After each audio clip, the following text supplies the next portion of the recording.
Présidence compliquée, avant de passer la main, Paul Biya va poser un dernier acte. La prochaine conférence des chefs d'État de l'organisation régionale devrait se tenir ce 17 mars à Yaoundé, au menu des discussions, des annonces fortes, notamment sur la réforme du Francfa. Avant que Paul Biya ne passe la main, il devrait présider les travaux, mais ce sommet s'annonce compliqué, à en croire le lanceur d'alerte Boris Berthold. La 15e session ordinaire de la conférence des chefs d'État de la Communauté économique et monétaire de l'Afrique centrale CEMAC est convoquée pour le 17 mars 2023 à Yaoundé. Elle sera présidée par le président camerounais, Paul Biya.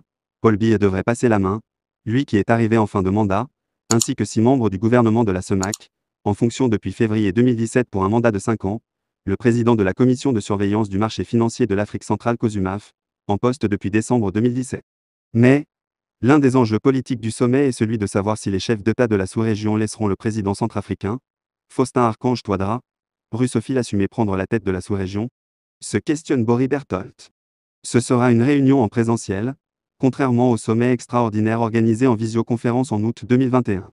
La dernière assise du genre remonte à novembre 2019 dans la même ville.